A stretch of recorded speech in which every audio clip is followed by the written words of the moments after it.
All right, here it is. We're going to do the postmortem of what happened on Election Day. We're also going to give you some updates on critical races in Georgia, Nevada, and Arizona. Plus, we're going to talk about the silver lining. There's actually some really interesting things that happened in New York City. Of course, Florida was a good day for us. We're going to discuss why. But then probably the most important thing that we're going to go over is lessons learned, as well as some lessons that probably won't be learned that really need to be. All of that coming up next. Thank you for joining us on this episode of Making the Argument. We appreciate everyone who joined us on Tuesday night for our first live stream in 2 years. I think we had a great time. And to all the new members who joined us in Volley after that live stream, we appreciate you joining us there and carrying on the conversation about the elections taking place and the updates we are learning by the second. So thank you for joining us, and we appreciate your time. All right, as always, I am your host, Nick Freitas, member of the Virginia House of Delegates, but other than that, an okay guy. My beautiful bride, Tina, Queen of the Bees, has elected to not be with us today, and that's disappointing. That's another disappointing thing, but she's spending the time with our oldest daughter, Lily, who is going to be turning 20 tomorrow. Wow. That's right. Yeah, we're pretty excited about that. And then we, of course, have our resident historian and political prognosticator, Christian Hines. Can we stop calling me political prognosticator? Because I got a lot wrong. When are we going to buy the puppy? Yeah, that's right. We need to get the puppy that's going to replace Christian. To be fair, there were a lot of people that got even more wrong. We've decided that for next time we're going to have Christian make his predictions, and then we're going to have a monkey randomly throw stuff at a television screen with a map on it. We're just kidding, Christian. It wasn't your fault. All right, and then of course our producer of producers, Nicholas Hamilton, the good Hamilton, the one that doesn't like central banking. Thank you, Nick. All right, first things first. We're going to go right into kind of the update on where we're at right now. So as we look at the Senate. Bottom line is it's going to come down to a couple of races on whether or not Republicans have a chance to take the Senate. The three that are still in play are Georgia, Arizona, and Nevada. Currently, the Republicans leading in Nevada, but some of the outstanding votes are in Democrat districts, so it's not looking great. Masters, I'm going to tell you right now, I don't think Masters is going to pull it off in Arizona. And then when it comes to Georgia, it looks like we're going into a runoff. And I don't know. Christian, you got any, what are you thinking about the runoff in Georgia if we have one? Lean Democrat. Okay, Christian, there you go. Christian goes lean Democrat in Georgia. If that happens, the way you just described, Democrats will maintain their control of the Senate. All right, what does it look like in the House? So in the House right now, the Republicans have gained 6 seats, all right? Plus, because of Florida and New York, and we're gonna go into details about this. Two of the heroes for the Republicans on this side are Ron DeSantis and Lee Zeldin. We've also got some potential villains, but it does look like Republicans are going to take the House. However, it will probably be just barely. What are you thinking, Christian? 220? It's looking anywhere from like 220 to 225 seats. We've actually got the map pulled up. This is from Politico. This is where the state of the race is currently for control of the House of Representatives. Dark colored red and blue is already called for both sides, and then shaded red and blue is where one side is leading. What we're looking at right now is that there's 1 seat outstanding in New York. It's the 22nd. By the way, this in the 18th, that's already been called for Ryan. They just haven't updated that. The 22nd in New York is still outstanding. The 2nd in Maine, this one in Illinois has already been called. Lauren Boebert's race in Colorado is still outstanding.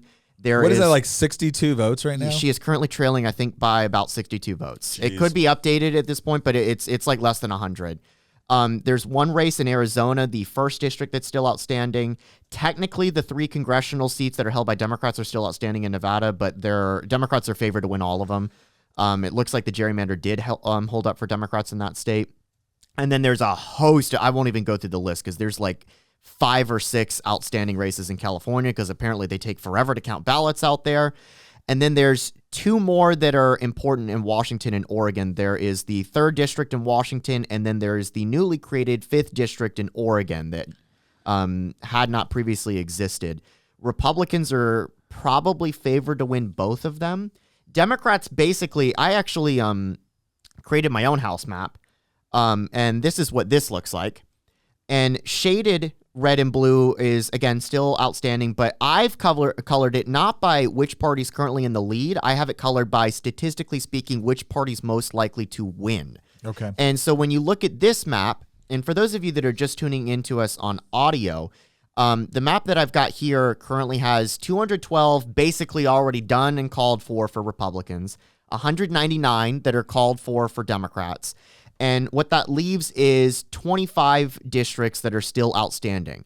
Out of those 25, I've got 14 that are very likely, in my opinion, to end up going for Democrats. And again, they're still counting ballots, right? And then 10 that are very likely to end up going to Republicans. And if that breaks the way that I think it does, that's going to end up with 222 seats for Republicans and 213 for Democrats. All right. Well, there you go. There's the predictions right there. Also, let's go to governors right now. The Democrats picked up 2 governor seats. The ones that we're really kind of tracking right now, it looks like Nevada is probably going to go Republican, but it's, right now 50 to 46%, so probably going to get the governorship in Nevada. Arizona is just really too close to call. Right now we're talking about like 13,000 votes out of, about 1.9 million cast right now. So, something that I found interesting is that the betting markets, we've now got Predictits map up. Yeah. This is what the people that have money on the line are saying.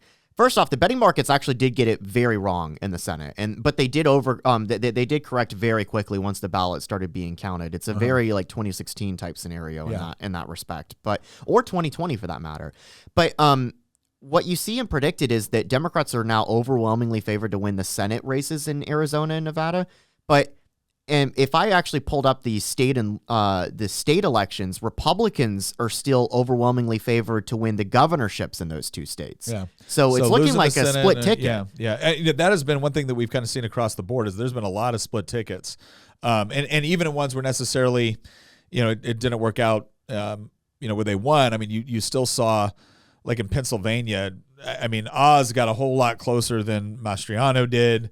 And then you look at in places like New Hampshire where, Sununu won pretty handily and Bolduc just got crushed. The other thing that's kind of interesting for this is Whitmer in Michigan. Not only did Whitmer win by a large margin, like 11 points, but for the first time in a long time, like the entire Michigan legislature. For the first time since, I've got it pulled up here, for the first time since 1983, the entire state legislature and governorship in Michigan are in the hands of the Democratic Party. So Michigan went with the govern me harder model this last election. So, and we can speak here in Virginia to firsthand experience for our audience members that are tuning in from Michigan. Yeah. Now is the time to not sit on your hands. Now is the time to start getting organized because you are not going to enjoy the next 2 years. Nope. It's going to be rough, but they're going to do a whole lot of stuff that you're going to be able to run against, and that's what happened in Virginia. They got power. They controlled the House. They controlled the Senate. They controlled the governor's mansion, the lieutenant governor. They controlled the attorney general, and they thought they were on the ascendancy forever, and 2 years later, they lost all of it, except for the Senate because the Senate wasn't up. So anyways, that is a once over the world of where we are currently at. Now what we're going to do is actually move into some stuff that is a little bit silver lining. So everyone's been hearing, like, again, if you're a Republican, everyone's been hearing all the bad news. And you know what? We need to hear it. We need to hear it because, believe it or not, Joe Biden had the best midterm election of any president since Bush's first term in 2002. Right after 9/11. And there's no excuse for it. But there's a couple exceptions to this, and the first one that we're going to talk about is: are you going to go to Florida first? Do we want to start with the shining example? Yeah, we're going to start with Florida because what happened in Florida Ben Shapiro was talking about this earlier. He said that there's red ripple, there's red tide, and then there's red wave. Florida was tsunami. Florida was like better than anybody could have possibly hoped for, and everybody's talking about this, but what we're going to discuss is some more specifics on why this is and really the areas to watch, because if there is a model now for how Republicans can win, Ron DeSantis has said it in Florida, and the way he did it was not just by shouting the loudest. The way he did it was by governing really well.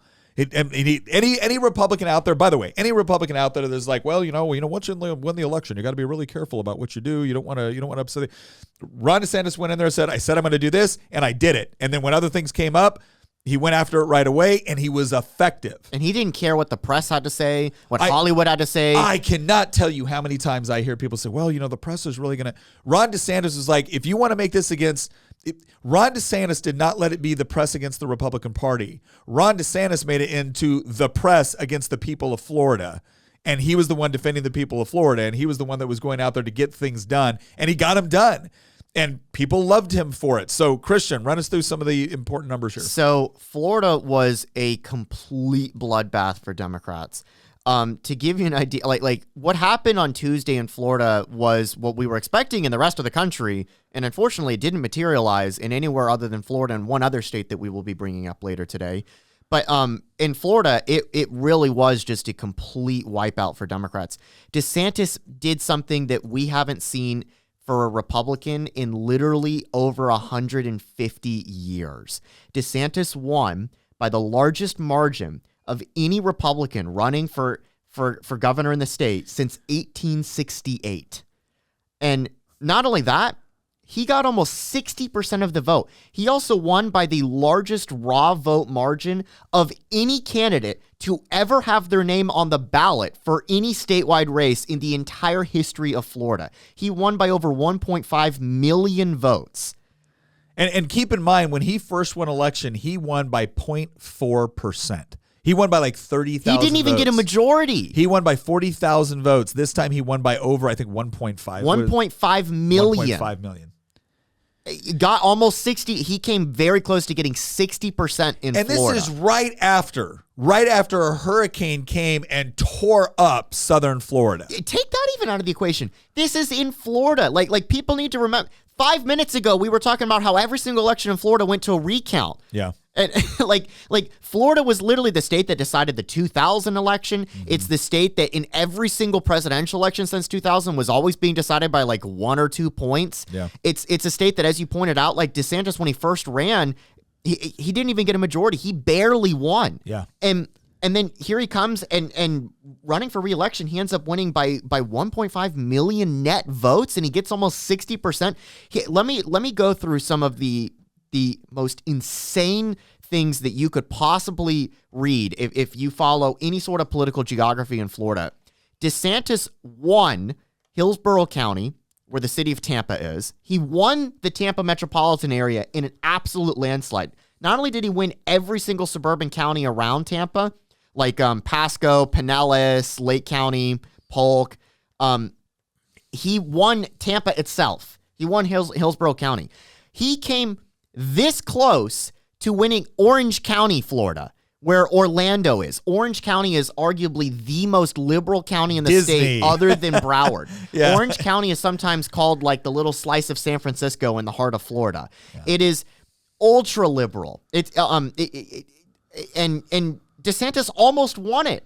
And when you take the surrounding suburbs of it, like Seminole County to the north and Osceola to the south, Osceola has a very large Hispanic population, very large Puerto Rican population. There's also a very large Asian population in Osceola, and there's a decently large Korean population there too. Very, very ethnically diverse, heavy Democrat county. Osceola is basically an extension. It's like it's like Orlando bled over when it started developing, and so he won it. Yeah. He outright won Osceola. And so, like, when you look at the Orlando metro area, again, it's a similar story as Tampa. He won it in a landslide, and he almost won the core of Orlando itself. Same thing with Jacksonville in the north. He won Duval in a landslide. He won Nassau and St. John's and Clay County in a landslide. But and I'll end with this because I'm going to save the best for last. When you get to South Florida, the largest metro area in Florida, literally like one of the top 5 largest metro areas in America. When you name off like largest metropolitan areas in America, you start with like LA and New York, and then you go to like Chicago and Houston. Number 5 or number 6 is Miami, is the South Florida metropolitan area. Ron DeSantis won the South Florida metropolitan area outright. The 3 counties that make up South Florida, Miami-Dade, Broward, and Palm Beach County collectively, he won collectively the vote between all 3 of them. To give you an idea of how impossible that is for a Republican, it was 6 years ago that Republicans got annihilated in all 3 of those counties combined, let alone the entirety of South Florida.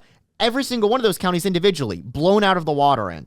Ron DeSantis not only won 2 out of the 3, he won collectively South Florida, which is something that no Republican has done literally in decades. You have to go back to 1986 to find the last time a Republican won the South Florida metropolitan area outright. Well, and what's interesting, too, is that, remember, elections tend to be, when you're talking about an incumbent, there are usually referendums on the incumbent and the job that they've done.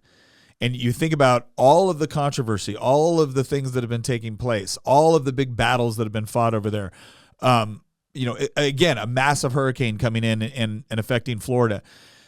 Ron DeSantis won, not simply because he did a good job campaigning. He won because he governed well. He governed effectively. He governed effectively on issues that people cared about.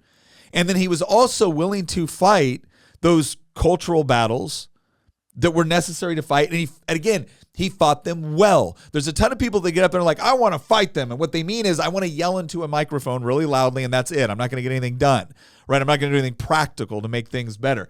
Ron DeSantis was effective. He was effective working within the legislature. He was effective messaging. He was effective on the grassroots and on the ground when it came to practical considerations like we got a huge hurricane coming, which means when this thing goes through, we got to make sure that we get power back. We got to make sure that we get resources to people. He managed all of that well. He surrounded himself with effective people that could carry that out. And it showed up. I mean, look, we all saw that one video that went viral of a guy standing out there going, I'm a Democrat, but look, the gas is showing up right now, right after the hurricane. I'm voting DeSantis. It matters. And the results show it. Yeah. Like, I'll end with this. Miami-Dade County, DeSantis won in a landslide. He won it by 11 points. Miami-Dade County, majority minority county, 2 million people. It's like the 6th largest county in America, 100% urban, the largest county in the state, and he won it in an absolute landslide. Palm Beach County, I've got family that lives in Palm Beach County, hasn't voted for a Republican in 35 years. Yeah. For those of you that are old enough to remember, Palm Beach County was the county that was the heart of the 2000 election controversy with the hanging chads and the butterfly ballots. Yeah, with Al Gore and Bush. The reason it was in Palm Beach County where the Democrats were like suing over and over again was because they won it in a landslide. Al Gore kept suing for a recount in Palm Beach because he knew that he was going to get more votes there than if he was suing for a recount in, say, Santa Rosa and the Panhandle. And so he like that was his whole strategy there because Palm Beach delivered a 2-1 victory for Al Gore over George Bush. That was like one, along with Broward, those two counties were the most liberal counties in Florida. Yeah. 20 years ago. So I'm going to say this right now. Well, actually, I'll save this for. And DeSantis won it. I'll save this for the third segment. But that's the overview of Florida. Florida also picked up, what was it, 4 congressional seats? Republicans picked up 4 congressional seats in Florida. It's now 20-8, the congressional delegation. Yeah. And by the way, Florida, it was almost 21-9. DeSantis did so well in South Florida. There was a congressional seat in the South Florida metro area that overwhelmingly voted for Joe Biden that Republicans almost flipped. Yeah. So, I mean, the bottom line is Florida is the major success story, the obvious success story, but there's another success story. And this is the one that is not as obvious. It's being talked about a little, but we're going to go into some of the reasons why we need to be paying attention to what's going on here. So let's go to New York. Okay. So what happened in New York is, quite frankly, being completely overlooked by the media right now because their narrative is, Republicans fell short in the Senate and they're going to barely flip the House. The reason they're going to flip the House is because of New York State. Yeah. Lee Zeldin. Nobody saw that one coming. Lee Zeldin sacrificed his safe congressional understand what I'm about to go through. Yeah. Lee Zeldin had a safe congressional district that he could have held for his entire life. Yep. The dude's like 42. He's like Nick's age. Yeah. He could have been in Congress until he's in his 80s, like Nancy Pelosi, collecting all the benefits, all the money, all the attention. He could have sat on all the nice committees when Republicans get the advantage. He could have aligned himself with leadership. He could have cruised his way to being a career politician in office for another 40 years. He sacrificed all of that to do the impossible and run for governor in New York as a Republican, knowing that he almost certainly had almost a 0% chance of actually winning. Yep. And in doing so, not only did he almost pull off the impossible, we're going to go into the results here in a second, but he created, in losing, coattails for Republicans all across the state that literally allowed Republicans to save their chances of flipping control of the House of Representatives. And with the way that things are going in the Senate right now, from a conservative's point of view, Lee Zeldin literally saved the United States from a solid Democrat majority in Congress that could have run roughshod over the filibuster and actually passed some really radical legislation, because it's looking like that Democrats are on track to pick up one seat in the Senate. And how many times did we hear about Democrats had this bill that they wanted to pass in Congress, but they couldn't get it over Joe Manchin or Christian Sinema, one or the other. And if they get 51 seats in the Senate, they potentially could kill the filibuster and do a lot more. But if we have the House, they won't be able to. The only reason we're going to have the House is because Lee Zeldin sacrificed his own political career in order to save us. Yeah, the bottom line is that the two heroes for Republicans on this, because we should have a lot more heroes. We don't. Again, we have some villains, right? Yeah. But the two heroes for the Republicans are Lee Zeldin and Ron DeSantis. And I will tell you this, anybody that says otherwise is not paying attention. Can I get into some of what happened on the ground in New York? No, that's quick? That's what we need to do. Because people were more paying attention to some of these Senate races, including myself in Arizona and Nevada and Georgia and stuff like that. So why should we care about what happened in New York, What and specifically happened in New York City? is incredible. Statewide, Zeldin got 47% of the vote. This is a state that routinely votes 2-1 for Democrats. Yeah. Usually, you're getting 60+%, sometimes 63, 64, 65% as a Democrat in New York. Kathy Hochul couldn't even get 53%. And Zeldin almost, people forget that. He almost pulled it off. I told Nick before we started recording, New York delivered margins for Republicans that Democrats routinely see, Florida on Tuesday delivered margins for Republicans that Democrats usually see in New York State. New York State delivered margins for Democrats that Republicans usually see in Florida. Yeah, so Democrats did not. I mean, they won. They won the governorship, Barely. but they didn't win. And here's what happened in New York City in particular. This is the crazy thing. So historically, the way that a Republican would get 47% of the vote in New York State, let alone actually win, is they would blow it out of the water in upstate New York. They would get 70, 80% in upstate New York. Every single county in upstate New York. They would get what we would call dictator margins in upstate New York. And they would also get dictator margins on Long Island. They would blow it out of the water in Suffolk and Nassau County. Well, it's gotten to a point now where Democrats are so heavily entrenched in upstate New York that it's a wash. Upstate New York will be lean Republican at best, but you're not getting 60, 70% in upstate New York. You're getting 55. Yeah, usually because of play like Buffalo, Rochester, Albany, Syracuse. Buffalo, Rochester, Ithaca. They've just become, there's so many, they're overwhelmingly white, college-educated. They're little slices of Charlottesville in upstate New York, and they've become so New York entrenched now City. that Get we to New can't York do it. City, man. I want to hear about this. So the math now. Well, what do you do? Like, the traditional playbook that you get from the '80s doesn't work anymore. So what did Lee Zeldin do? Well, he didn't try to replicate the 1980s playbook in New York. What he did was he went into the heart of New York City and he spoke to people that have never voted for a Republican in their life. He spoke to Black, Hispanic, Jewish, Asian voters that voted for Barack Obama twice, voted for Hillary Clinton, voted for Joe Biden. And he said, I know you have never voted for a Republican in your life, but you know what? We share the same pain right now. Inflation is out of control. Crime is out of control. Your businesses are getting looted. You're getting mugged in the streets. You're getting pushed in front of subway cars. The crime is out of control. The city services are falling to pieces. We have been voting Democrat in this state for 30 years and in New York City for 60 or 70 years. And what do we have to show for it? Absolutely nothing. I know you have never voted for Republican before, but I would be honored to be the first one in your life to vote for. And if you vote for me, I will not let you down.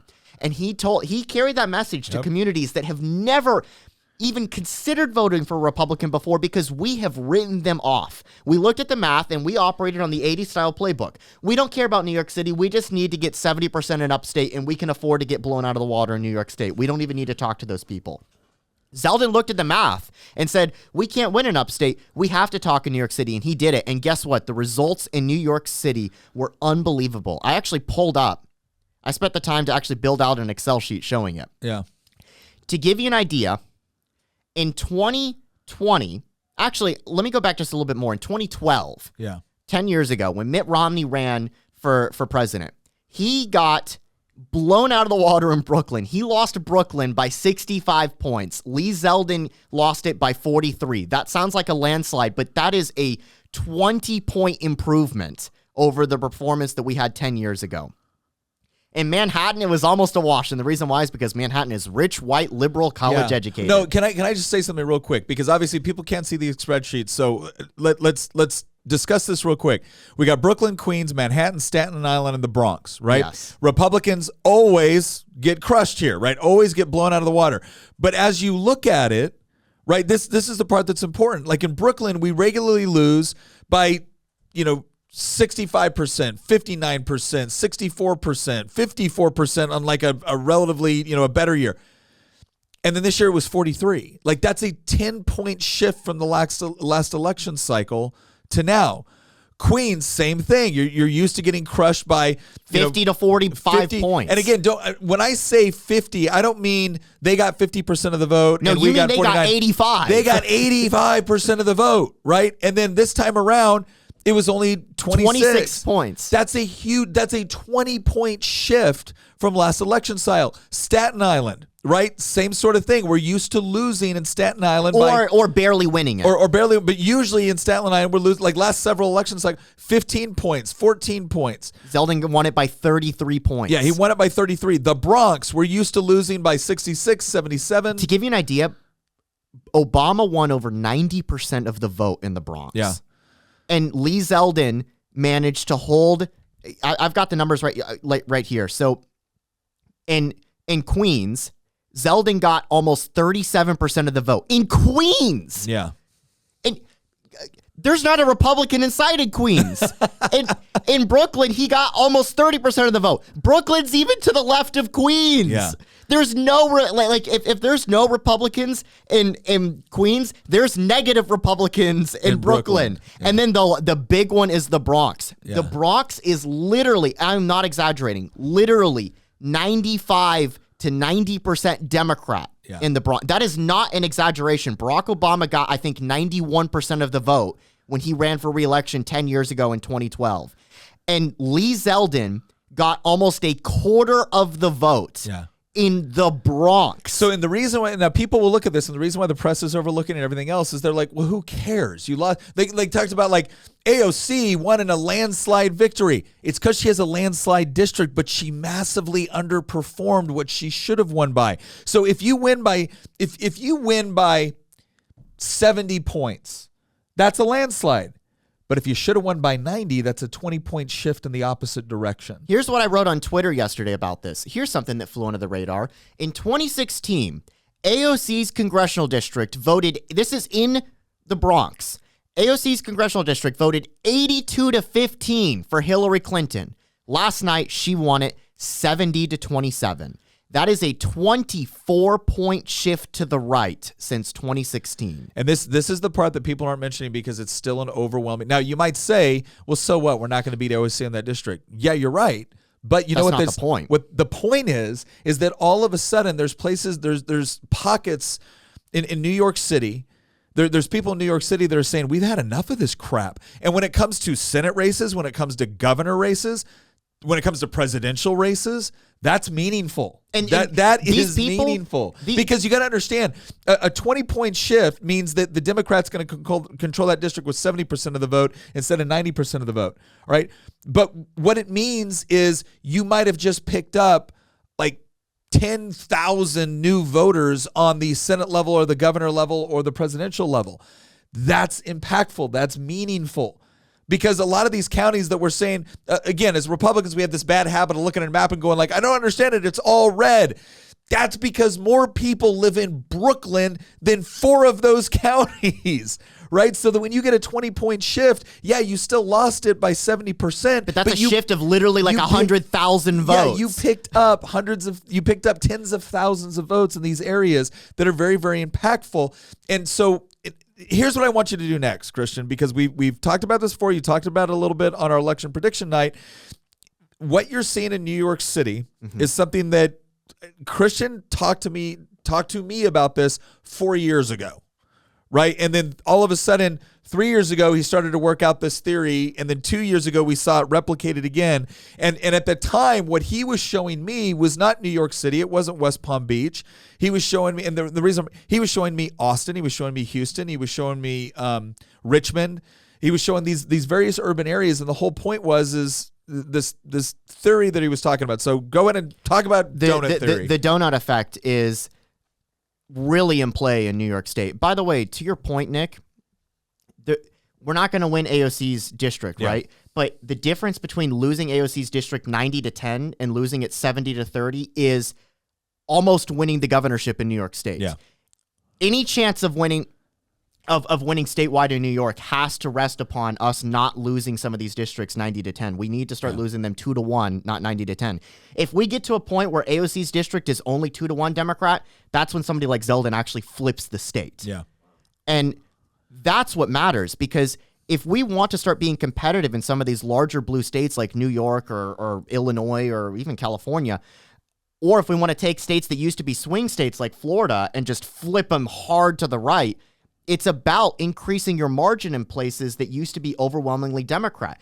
And if you do it enough, you can actually flip it. Ron DeSantis, again, flipped Miami and Palm Beach, and he almost, he didn't get blown out of the water in Broward, right? But you could look at Broward and say, oh, well, we still lost it. Yeah, there's a big difference between getting 42% in Broward and getting 12% in Broward. So I've got a map this is the 2016 to 2020 swing. By the way, here's the 2020 election results, right? Here's New York City, overwhelmingly blue, right? Almost everything's blue. Staten Island's a little bit red, overwhelmingly blue, right? Here's the Bronx, right? 75 points, 76 points for Democrats, 79 points. But when you look at the shift between 2016 and 2020, colored by shift, everything is red except for Manhattan. Yeah, that's the other thing, because, again, the Democrats love to come out where it's like, oh, Republicans are the party of rich bankers and corporations and everything. No, that's the Democratic Party. Look, I'm just going through this, right? Average of 20-point shift all over the Bronx. All over the Bronx. You can go into Brooklyn. Average of like 30-something point shifts, 20-something point shifts. You can go down into this is 2016 to 2020 too. We're not even getting into the latest shifts. Zeldin did way better than Trump did. So this is a trend. What I'm trying to say is this wasn't a one-off thing where it's like, oh, well, Zeldin's from the area and he did really well and Hochul ran a bad campaign. Yeah, all of that is true. It started earlier. But what I'm saying is that this is a trend line that has been continuing for quite some time. That's why I pulled this up, and I didn't just go back to 2020. I went back to 2000 when I did the math for the 5 boroughs in New York City, and the thing that I've noticed is that 20 years ago, Republicans, shocker, were losing New York State in a landslide and losing New York City in a landslide. But in 2000, George Bush did better in Manhattan than he did in Brooklyn. And he did a heck of a lot better in Manhattan than he did in the Bronx. He lost Manhattan by 65 points. He lost Brooklyn by 64, and he lost the Bronx by 74. In 2022, Lee Zeldin did 11 points better in the Bronx than he did in Manhattan. They all the rich, white, college-educated, wealthy elites live in Manhattan, especially like southern Manhattan, east side, west side. Those people haven't been moving towards the Republicans. The people that have been moving towards the Republicans are Black, Hispanic, Asian, Jewish voters that 20 years ago were overwhelmingly on the left, and they're open to our message now. And if we get just a little bit more of them, if we can do 10 points better, 5 points better, 15 points better, something in that range with what we got from Zeldin's results on Tuesday in New York City, we can actually win New York State. So let's go into what all of this means. All right. So the first thing that we have to acknowledge is Republicans didn't do anywhere near as well as we thought we were going to do, or should have done, based off of everything that's going on. When the vast majority of Americans are upset about the direction of the country, when Biden's polling is like in the gutter, like, we should have crushed it, and we didn't. Now, again, a lot of things that have been said of this have already been said. Good candidates matter, and everyone now is trying to identify, like, who do we blame and whatnot. And look, leadership bears responsibility for this. Leadership bears responsibility for outcomes.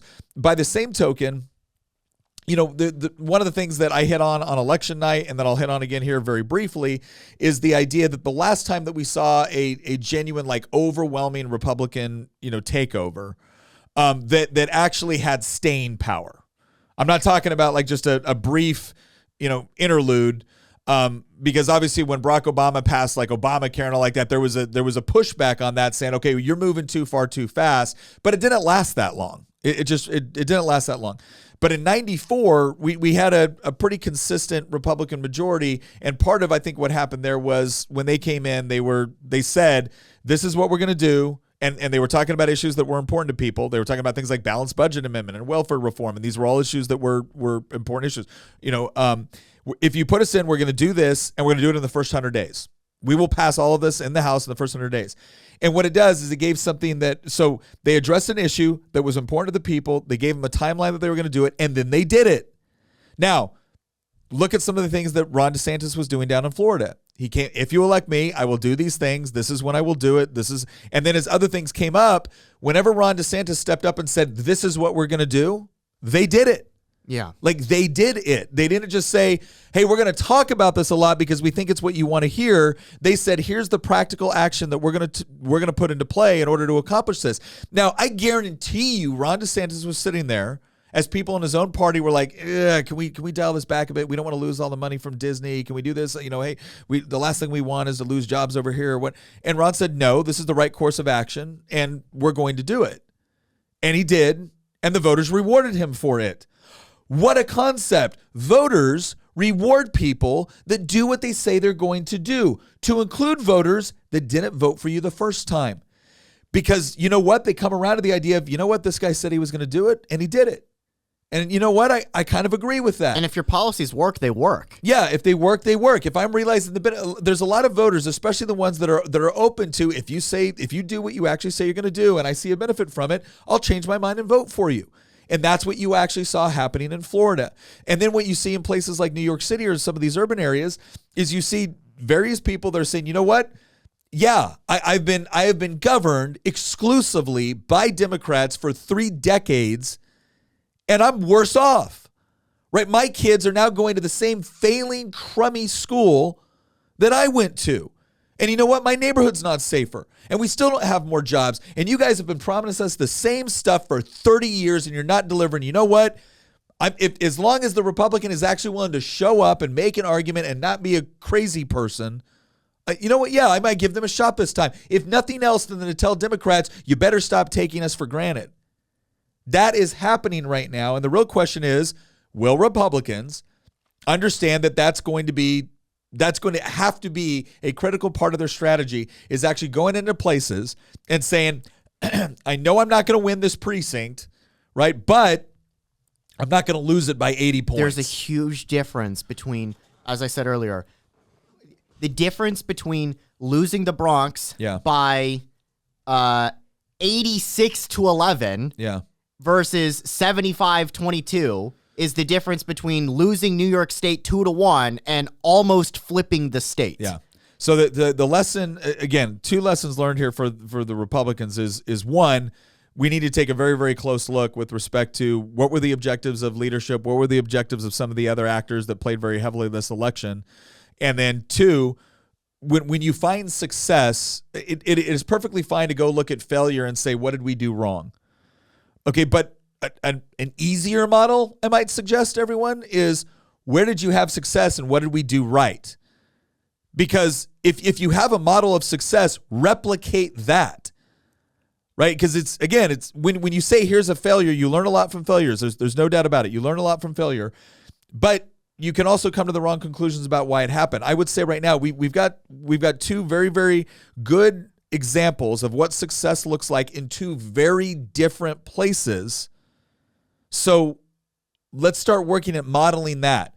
All right, if every member of Republican leadership right now who is not asking more questions of Lee Zeldin and Ron DeSantis, right? If they're going somewhere else right now, I do not know what you are thinking. But I guarantee you there will be people out there looking for some sort of advice in another direction from people that failed, because Republicans love to do that, and I don't know why. But look, I know Lee Zeldin didn't win, but because Lee Zeldin was willing to basically effectively end his congressional career in order to try to give us a shot to be competitive in New York, that is one of the primary reasons why we are going to take the House of Representatives and actually have a check on what Joe Biden would do for the next 2 years. Like the thing that I really hope that Republicans take away from this is a state like New York is not actually lost to us. We thought that it was, but it's not. There's it's not just about running up the margins in rural New York and places that like you and I would be living in. It's about going into communities that have never voted for a Republican before and pointing to the failures of left-wing policies and saying and making concrete plans to say, if you vote for me, I will do X, Y, and Z. And then you know what? When you transition from being a Lee Zeldin as a potential candidate to a Ron DeSantis as in you actually win, then you have to implement X, Y, and Z. And you have to say, to hell with everybody that tells me otherwise. Whether or not they're in my own party or they're in the press or they're in academia or Hollywood, I am going to do this. I'm not just going to talk a good game. There's so many people that talk a great game. But there's really few people that when they get into office, they actually do what needs to be done. No, they're willing to carry hard. Like, so on the governor's side, it's about to push an agenda, and it's about what you're going to sign and what you're going to do. For a legislator, it's about, okay, you said this. Are you going to carry that bill? Are you going to take that hard vote? Are you going to take that hard vote against your own party when you need to? Like, we need more people willing to do those things, because there is always going to be pressure from within your own party telling you, oh, you really can't do that. And I'm not talking about people saying, hey, that may not be the best time. I'm saying you said you were going to do something, go do it. The moment you say, I'm going to do X, Y, and Z, and then you get in office and you don't do it because your advisors have said, well, if you do that, we might lose a seat here, we might have a problem here. Fire them. Fire them. If you said you were going to do it, go do it. Because one of the biggest things people are looking for, is, will you deliver? Will you actually do what you say you're going to do? Because so often in politics, that is not the case. And then it becomes this blame game or an explanation for why you couldn't really do what you wanted to do this time. But if you just get a little bit more power, then you can do the thing that you want to. Yeah, the excuse, we can't do this because we might lose our majority. Or we can't do this because we want to grow our majority. Yeah. And so I would say right now, and people will ask, they're like, okay, if the 1994 model worked, like if the contract with America worked, and somebody was saying, well, they did release a plan for. I'm like, really? Because I'm pretty involved in politics. I couldn't tell you what the overall congressional Republican plan was for what happens if they take charge. I couldn't tell you that, and I'm pretty involved, which means they didn't do a very good job of messaging it. But I will say this much, and I'm not talking about like our individual congressional candidates. That's the job of leadership, right? Everyone knew what the contract with America was because Newt Gingrich and his team was really pushing that. What the response will be, because a lot of people ask, so why didn't we just do it again? Because there is always a concern that you're going to pick the wrong things. You're going to pick the wrong things, and then somebody's going to be forced into a situation where, hey, they know their district better than you know their district. And no, that's why you say, this is our agenda. We are doing these 5, 6, 7, 8, 9, 10 things. We are doing them. So get on board and explain it. Now, you still have the full freedom within your district to focus on the things that you think are most important. Maybe out of those 10 things, you want to really focus on these 4. But you still got to be willing to commit to do the 10. Yeah. Right? And that's fine. That's acceptable. But that's what's actually necessary. Now, I want to go into the lessons of what are the Democrats going to learn here. This could be another potential silver lining here, because Democrats have a lot of reasons to be happy right now, right? They should have got crushed. They didn't get crushed. Yeah. They picked up seats they shouldn't have picked up. They picked up governorships they shouldn't have picked up. They picked up some state legislatures they shouldn't have picked up, right? But they did. I'm guaranteeing you that the conclusion from most of these people is going to be, see, ultra progressivism works. We need to double down on, drag queen story hour, right? Like, we need to double down. That's what the people were really, really concerned about: climate change and January 6th hearings. We should do more of them. Actually, this is something that I wanted to talk to you about. And quite frankly, we might end up doing like another episode on this in the future, I would propose, which is like, it does seem like going into this election, I remember that we did a lot of episodes. By the way, I was adding up the math a second ago. I added up all the counties on Long Island, including New York City, including Brooklyn and Queens. So Nassau, Suffolk, Brooklyn, and Queens. When you add up all 4 of them, usually Democrats win Long Island like at least 2-1. Zeldin broke even. Wow.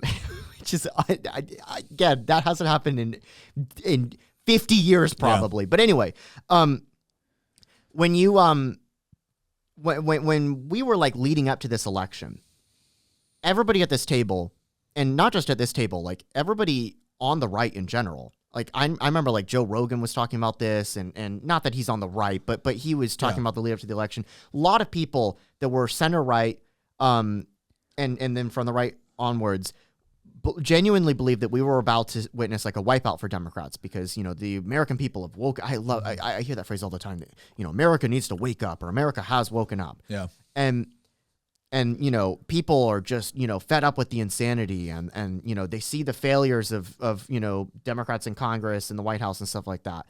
And this is going to be a red wave. And that didn't happen. Yeah. And what that really tells us, so Grant, we now know that didn't happen.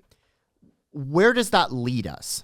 Well, if you're going to be intellectually honest and consistent, that tells you that the United States is not as unified as you believed in terms of a worldview. Like us on the right thought that like everybody's upset about inflation, everybody's upset about high gas prices, everybody's upset about crime, everybody's upset about immigration, everybody's upset about the multi-trillion-dollar bills that Democrats were passing in Congress.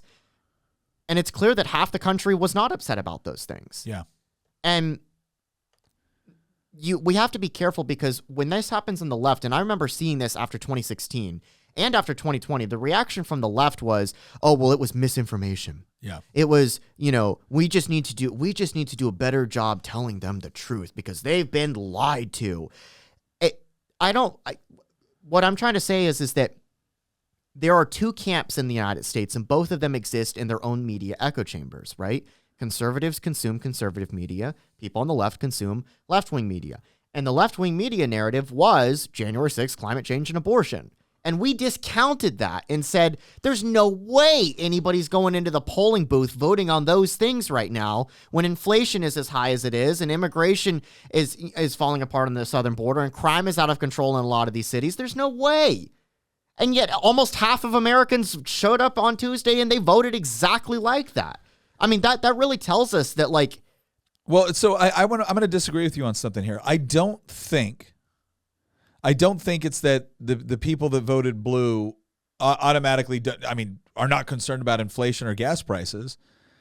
I think that they do have problems within their own party. The question is were they willing to abandon what they currently had for what Republicans were offering?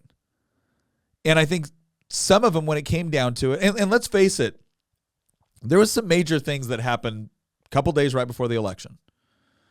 And people were showing up to the polls and they weren't convinced that they were trading insanity for sanity.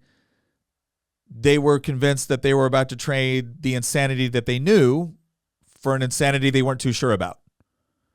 And if that's the proposition, you're not necessarily changing your vote. That doesn't mean you're happy. I don't think there was a ton of people that went into the polls in Pennsylvania and thought, God bless Joe Biden. I love that guy. Fetterman is just, this is what the country has been waiting for. I think that the thought was that Oz was kind of a slick media personality outsider that was not even from Pennsylvania and thought that all of a sudden he could be a senator because he'd been a TV personality. And they didn't like that in Pennsylvania. And I don't mean they didn't like it in Philadelphia and Pittsburgh.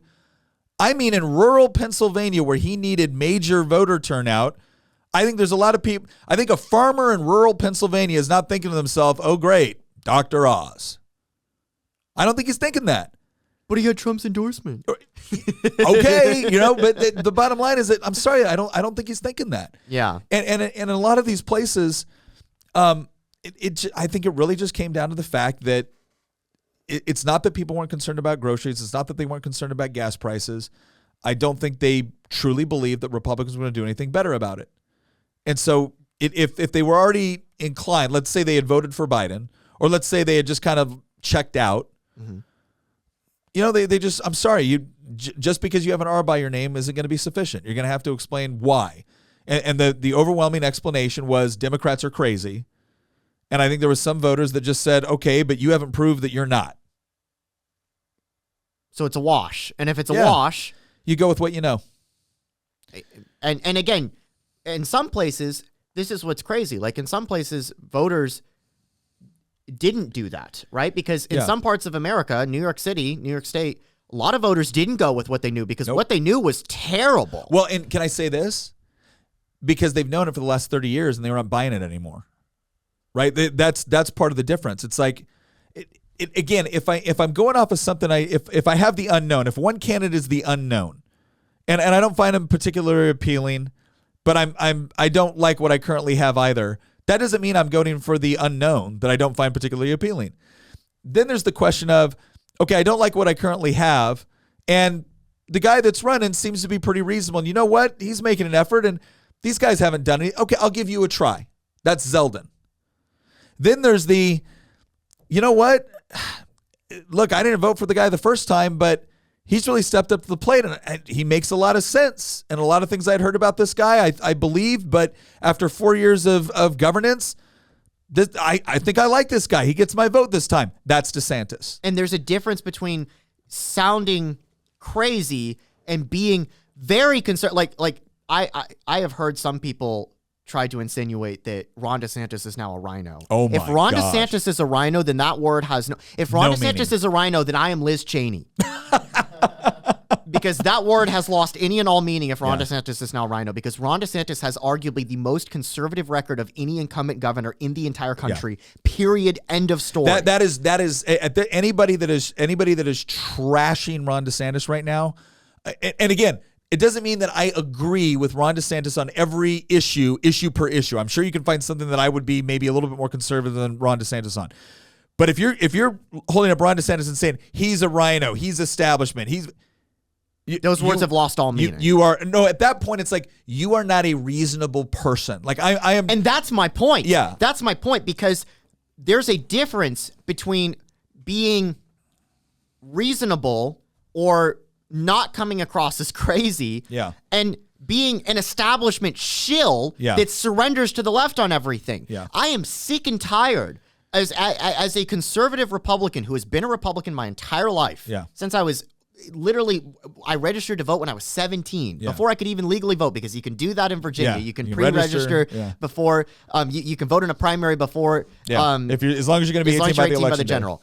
And I've been a Republican my entire life, and I've had very conservative views my entire life, and I am sick and tired of my choices constantly having to be between the person who cannot get elected because they do not know how to speak to voters in a way that resonates with them, and they come across as absolute, quite frankly, lunatics, and people who are afraid to stand up for what we believe in. And the second they get into office, they want to make a deal. They want to cave. I'm sick and tired of my choice being between the Surrender Caucus and the Suicide Caucus.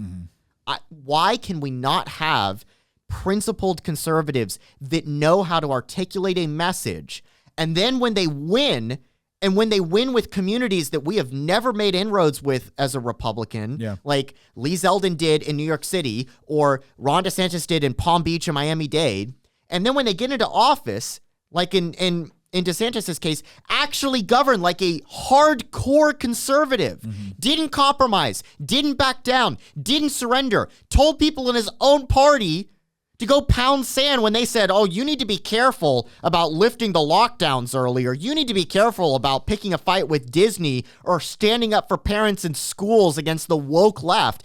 He has done everything that conservatives could have dreamed for. And you know what? He sounds reasonable when he does it. He doesn't sound like a nut job. He sounds like Ron DeSantis sounds like the sane person in the room, and everybody else is the one taking the crazy pills. No, and I agree. And the other thing I'll say about this is that I have seen this before. I've seen this before in Republican primaries. I've seen it before in convention contests, where when all of a sudden someone starts to become a prominent voice, but it's standing in the way of somebody else, the slander comes. And that's what this is. If you're calling Ron DeSantis a rhino, you are slandering him. You are lying. You are a liar. I'm not saying he's got to be your pick for something in the future. I'm not saying that you can't have other people that you like better. But if you are using those terms to describe Ron DeSantis, you are either grossly ignorant of what that term is supposed to mean and imply, or you are deliberately lying in order to achieve your objective. And I find it unacceptable. Completely unacceptable. Don't you ever come to me and ask me, gosh, why can't we get more good conservatives to run for office? Because you will destroy them if you've decided they're not your pick this time around. Don't do that. I'm just so fed up. Vote for who you want to vote for. Support who you want to support. Don't lie about people in order to build up your preferred candidate. And quite frankly, we're seeing that going on right now, and I find it infuriating because it is deliberately dishonest.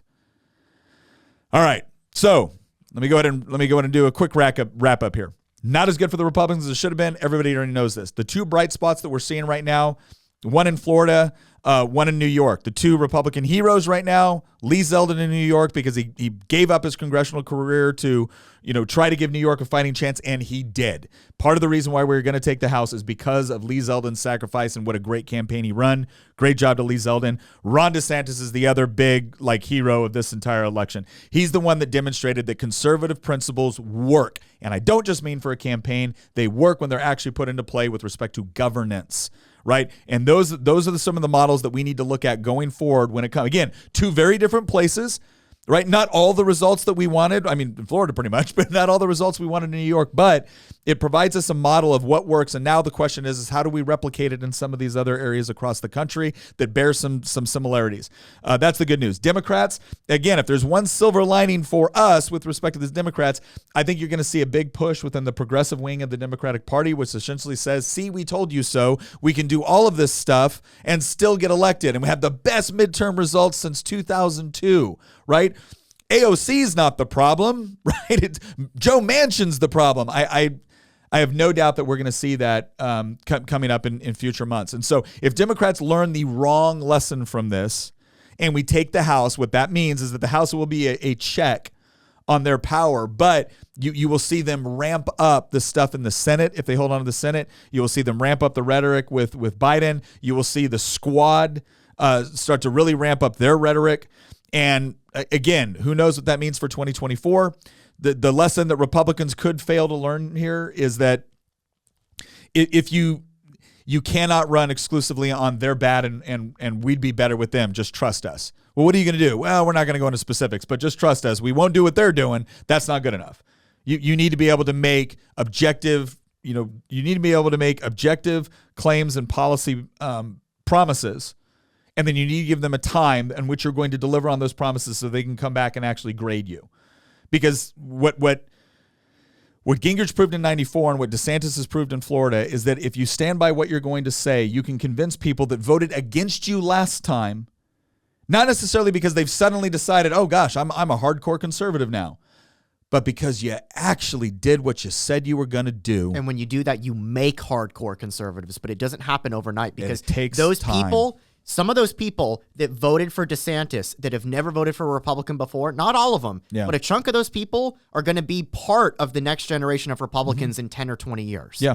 And they will go back and they will say, the first election I ever voted for was Ron DeSantis' reelection. Yep. All right, well, there you go. We gave you the good, the bad, and the ugly of everything that happened on Tuesday.